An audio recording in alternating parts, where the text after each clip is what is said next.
A Organização Mundial da Saúde declara surto da varíola dos macacos como uma emergência de saúde pública de preocupação mundial. Rússia ataca porto essencial para a exportação de cereais ucranianos menos de 24 horas após assinar acordo com a ONU para permitir o comércio alimentar. O primeiro-ministro húngaro diz que a Ucrânia não irá vencer a Rússia e que o país não ficará em paz antes de 2024. Milhares participam na Marcha do Orgulho em Budapeste e protestam contra as políticas do governo de Viktor Orbán em relação aos direitos da comunidade LGBTQIA+ no país. A Organização Mundial da Saúde declarou este sábado o surto da varíola dos macacos como uma emergência de saúde pública de preocupação internacional. Este é o nível mais elevado de alerta, pois estão já registados cerca de 17 mil casos em 74 países. O anúncio foi feito pelo diretor-geral da OMS, Tedros Adhanom Ghebreyesus, em conferência de imprensa após a reunião do Comitê de Emergência para avaliar a evolução da doença no mundo.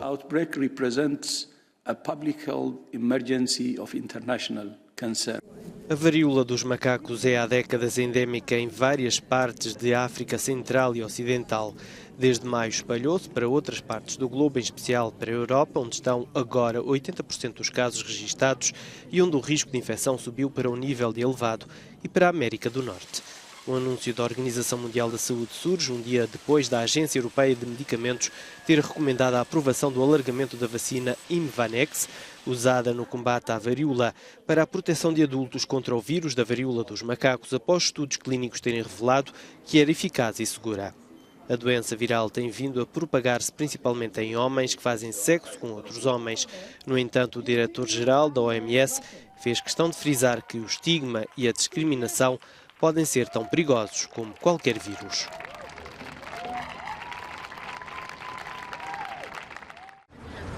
Nem 24 horas tinham ainda passado da assinatura dos acordos para a exportação de cereais ucranianos e o porto de Odessa, um dos principais nesse processo, foi atacado pelas forças do Kremlin. O Comando Operacional do Sul da Ucrânia referiu que 2 mísseis cruzeiro Caliber atingiram o porto e outros 2 foram neutralizados pelas baterias antiaéreas, o que motivou aplausos a quem assistiu da praia ao contragolpe da defesa ucraniana. O ataque a Odessa vem confirmar os receios do incumprimento da Rússia dos acordos assinados sexta-feira na Turquia, tal como antecipado pelo presidente ucraniano logo após a ratificação dos acordos. Volodymyr Zelensky dizia ser claro para todos que poderia haver provocações da Rússia e tentativas de desacreditar os esforços ucranianos e internacionais.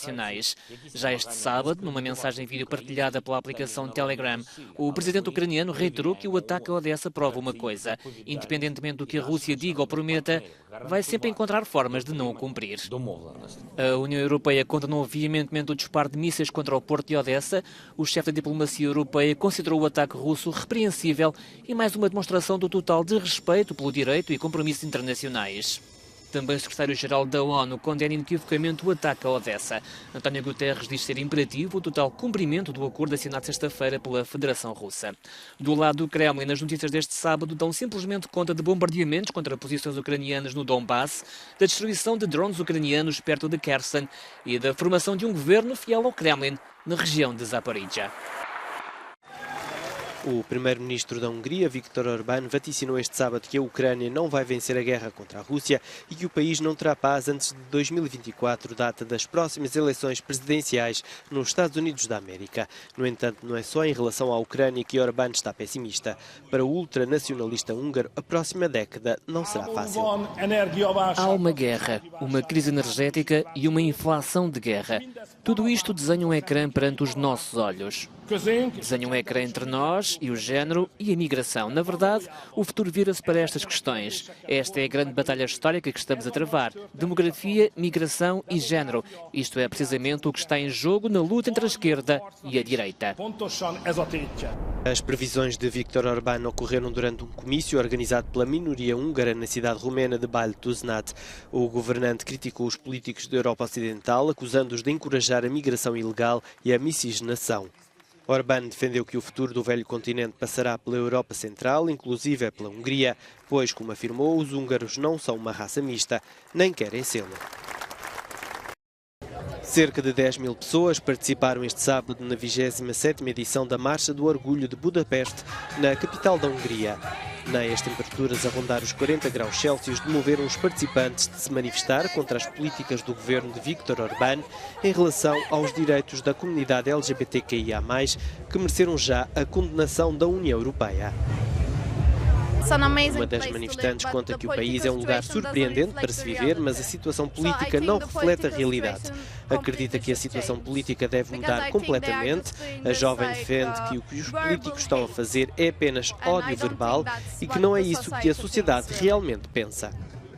Ao longo do percurso, algumas pessoas manifestaram-se contra a Marcha do Orgulho, mas em número bastante reduzido. Esta húngara defende que desde 2020 vivem sob o lema Recupera o teu futuro, o que sugere que a ansiedade e o medo cotidiano com que a comunidade LGBTQ vive hoje na Hungria só pode ser superado em conjunto, trabalhando em conjunto.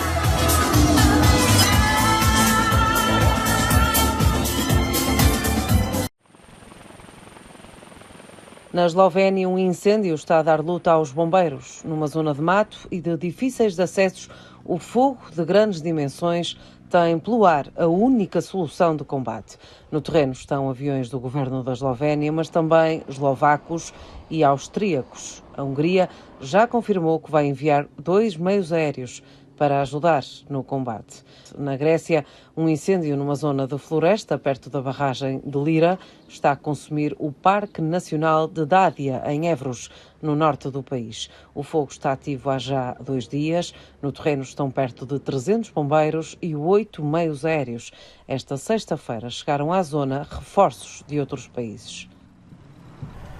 Em França, fazem-se contas aos estragos. O incêndio do Gironde queimou 20 mil hectares de floresta e destruiu dezenas de casas. Também em Espanha, os fogos já acalmaram com as temperaturas mais baixas. Julho foi o mês com incêndios mais difíceis dos últimos 5 anos na União Europeia. As temperaturas bateram recordes e a seca também. De acordo com as Nações Unidas, a região do Mediterrâneo está a aquecer 20% mais rápido do que a média do resto do mundo. A França não é responsável pelo Brexit. Foi desta forma que o ministro dos Transportes de França reagiu às acusações britânicas de ser a fronteira gaulesa responsável pelas longas filas de carros que têm congestionado a passagem por Dover. A ministra dos Negócios Estrangeiros do Reino Unido, Liz Truss, voltou a culpar a França pela alegada falta de recursos na fronteira, rejeitando o Brexit como causa das atuais 3 ou 4 horas de espera para a travessia do Canal da Mancha. Na verdade, os congestionamentos aconteceram um pouco por toda a Europa neste sábado, o primeiro dia de férias escolares em muitos países. França emitiu mesmo um alerta para a circulação muito difícil e o Centro Nacional de Controlo de Tráfego registrou ao meio-dia um pico de quase 800 km de engarrafamentos. Também na Croácia, às portas do pico da época de férias, a espera dentro dos carros foi uma constante a caminho das assistências turísticas do Adriático. A coordenadora da empresa croata que gera os ferries para a ilha de Brač conta-nos que os passageiros começaram a chegar em ondas desde as primeiras horas da manhã, criando grande congestionamento à entrada do porto. Este fim de semana são esperados mais de 75 mil passageiros e de 15 mil veículos. A pressão é muito alta, em especial rumo a Supetro. O trânsito foi também uma constante na Suíça. Aqui na A2, perto de São Gotardo, logo pela manhã chegou a haver mais de 15 km de engarrafamento e uma espera de mais de 2 horas e meia. Na Croácia, a ponte que liga a península de Pelješac ao resto do país vai ser inaugurada na próxima semana.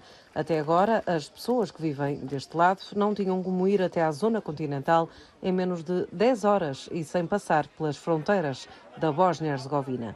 A inauguração chegou como uma excelente notícia aos croatas que aguardam há vários anos por este projeto. Este comerciante diz que só agora é que os habitantes da península pertencem ao resto do país, porque até então, para aceder à Croácia continental, era necessário atravessar 2 fronteiras. Depois da independência da Jugoslávia, em 91, a Croácia e a Bósnia-Herzegovina delinearam um território fronteiriço muito específico. A península de Pelješac ficou isolada da parte norte. A ponte, de 2 quilómetros, foi construída para aproximar os 2 territórios croatas.